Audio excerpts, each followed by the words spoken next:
श्रीराम समर्थ.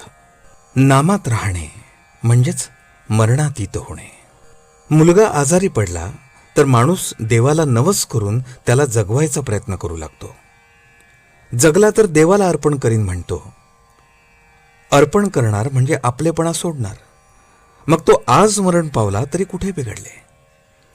मुलगा जगावा असे वाटते ते आमच्या सुखाकरताच. एक दिवस हा जाणारच हे ज्याला खरे पटले तो नाही देवाजवळ असे मागणार. जन्म मरणाच्या फेऱ्यातून सुटावे हे मागून घेण्यापेक्षा मरण चुकवावे हे म्हणणे किती वाईट आहे. खरा भक्त तोच की ज्याला संताजवळ किंवा देवाजवळ काय मागावे हे बरोबर समजते. मरणाला जे कारण झाले ते चुकवावे. मरण येणार हे नक्की ठरलेलेच आहे, मग ते चांगले यावे असे नाही का वाटू. ज्यानंतर पुन्हा जन्म नाही ते चांगले मरण. जो मरतो त्याचा आपण शोक करतो, देव आज लोपला असे म्हणतो, ते आपल्या स्वार्थापोटीच. स्वतःला विसरणे, मी कोण हे न जाणणे हे मेल्याप्रमाणेच आहे. याकरता आलेली संधी वाया जाऊ देऊ नये. बुद्धी जोवर स्थिर आहे तोवर कार्य साधून घ्यावे. आजची बुद्धी उद्याला टिकत नाही असे आपले चालले आहे. संकल्प विकल्पांनी आपण बेजार होतो.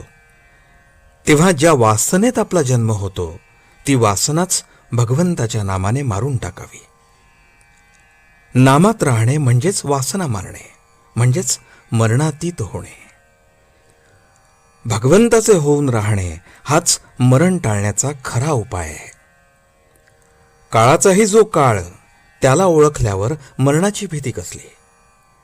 ज्ञानी नाही मरणाची काळजी करत.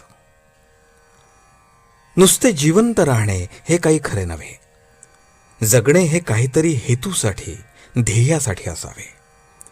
जगून भगवंताच्या अनुसंधानात राहावे. भाग्याचा दिवस तोच की ज्या दिवशी नामस्मरणामध्ये देहाचा अंत झाला.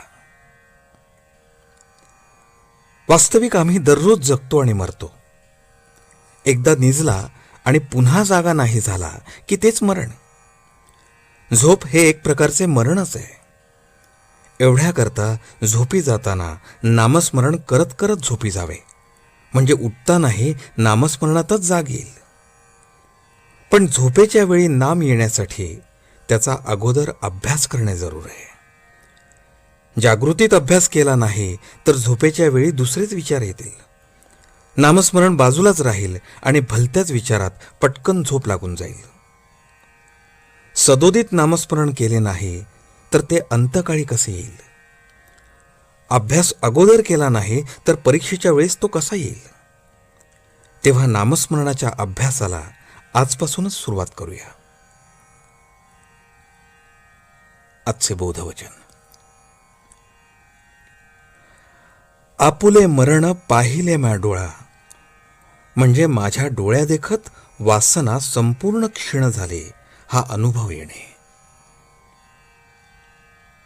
जानकी जीवन स्मरण. जय जय राम.